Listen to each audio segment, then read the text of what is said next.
한국인인 나는 왜 그렇게 놀랐을까? 나는 결혼 전까지 내가 문화라는 것을 의식하며 살아본 적이 거의 없었다. 밥상에는 국이 나오는 것이 자연스러웠고 어른 앞에서는 조용히 예의를 지켜야 했고 식사를 마치면 자리에서 일어나는 것이 당연했다. 나는 그것을 한국 문화라고 생각하지 않았다. 그냥 원래 사람들이 다 그렇게 사는 줄 알았다. 하지만 아내를 만나고 난 뒤 내가 너무나 당연하게 여겼던 것들이 사실은 하나의 문화였다는 것을 조금씩 깨닫게 되었다. 처음 함께 식사를 했을 때였다. 고기를 먹는데 국이 없었다. 나는 속으로 조금 당황했다. 국 없이 어떻게 밥을 먹지? 한국에서는 찌개든 국이든 하나쯤은 꼭 올라오는 것이 익숙했기 때문이다. 그런데 아내와 가족들은 너무 자연스럽게 빵과 고기, 샐러드만으로 식사를 했다. 오히려 내가 국을 찾는 모습을 이상하게 바라보는 느낌이었다. 반대로 아내는 한국 식탁을 처음 봤을 때 반찬 가짓수에 놀랐다고 했다. 김치,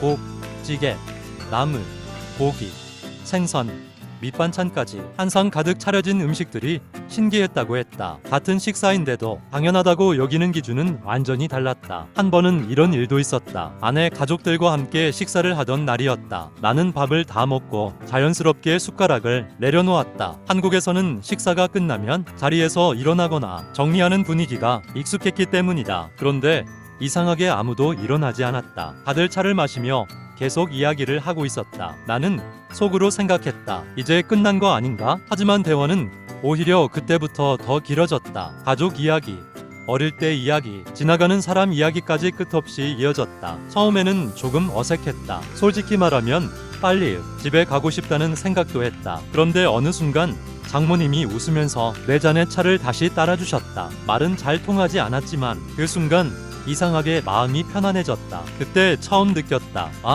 이 사람들에게 식사는 음식을 먹는 시간이 아니라 사람을 함께 느끼는 시간이구나. 한국에서는 식사가 비교적 정리되는 시간이었다면 그들에게 식사는 관계가 계속 이어지는 공간에 가까웠다. 문화는 이렇게 생활 곳곳에 숨어 있었다. 표현 방식도 달랐다. 나는 감정을 조금 조용하게 표현하는 편이었다. 불편해도 참고 좋아도 크게 표현하지 않는 것이 익숙했다. 그런데 아내는 달랐다. 좋으면 크게 웃고 반가우면 바로 표현하고 서운하면 감정을 숨기지 않았다. 처음에는 그런 표현들이 낯설었다. 왜 저렇게 감정을 바로 이야기하지? 하지만 아내 입장에서는 오히려 내가 너무 무표정하고 답답해 보였을지도 모른다. 같은 상황을 두고도 서로 너무 다르게 반응했다. 가족 문화도 차이가 있었다. 한국에서는 미리 연락하고 약속을 잡는 것이 익숙하지만 아내 가족들은 갑자기 찾아와도 자연스러웠다. 손님이 오는 것은 부담이 아니라 기쁜 일이었다. 처음에는 그런 문화가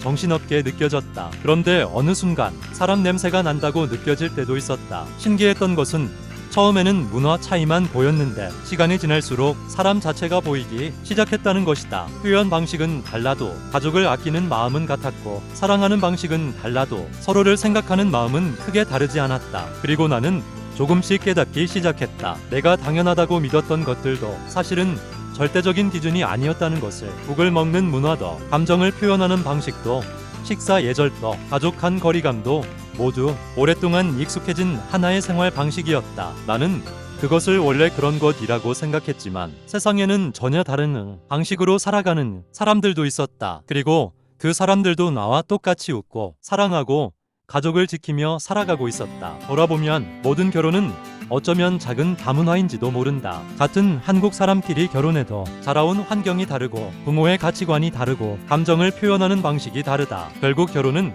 서로 다른 세계가 만나 조금씩 서로를 이해해가는 과정인지도 모른다. 나는 국제결혼을 통해 그것을 조금 더 강하게 경험했을 뿐이었다.